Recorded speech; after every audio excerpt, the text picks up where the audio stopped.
So this is a video of how not to leave your bathroom. First thing we'll be looking for doors, any damage or scrapes or marks or bashes to doors in the bathroom itself. We look at tiling. A few things we look at when looking at the tiling. Firstly, the grout. Grout should be cleaned. So you see how it's very discoloured in between the tiles there. Happens more so with the areas where the water hits.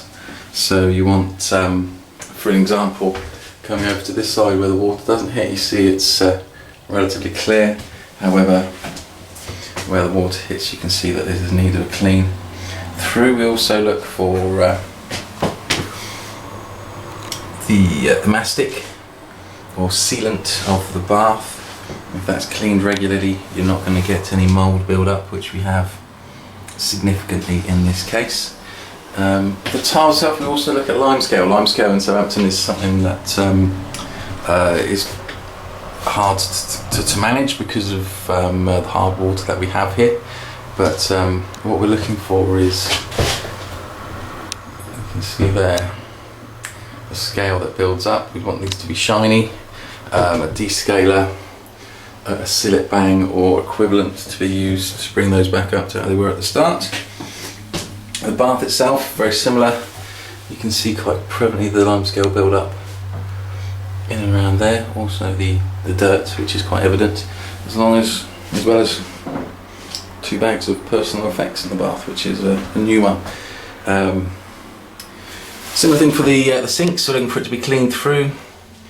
Limescale in and around taps, areas where water hits, so you can see the back of the basin there is discoloured and rough to touch. It's very much how you judge that, and you can get that off with a good descaler, and indeed cleaning it at some point throughout the tenancy would help with that as well. Flooring, bathroom floors, pretty straightforward. What we want to make sure is that you get into the edges and behind things, so behind the basin, and not a very nice one, but behind the loo, as well as in the corners and edges. So really get in it and get all that clean.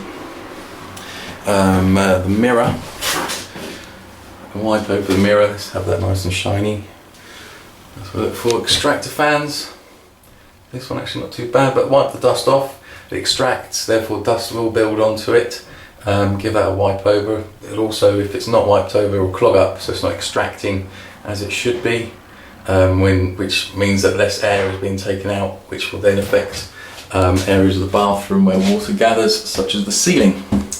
Ceilings can build up with the condensation mould quite easily in bathrooms. This can be tackled throughout the tenancy with a mould and mildew spray.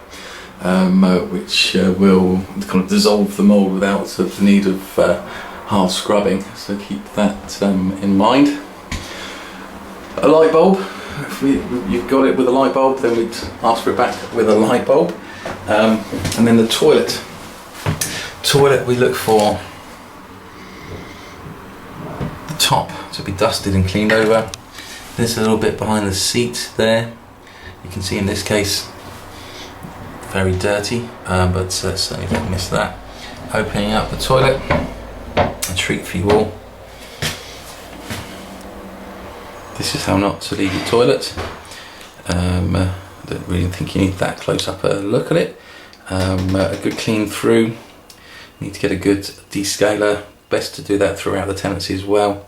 You can see the brown marks under the water.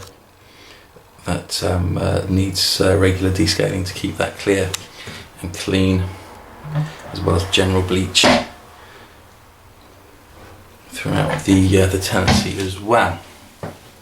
And there we go, that's how not to leave your bathroom.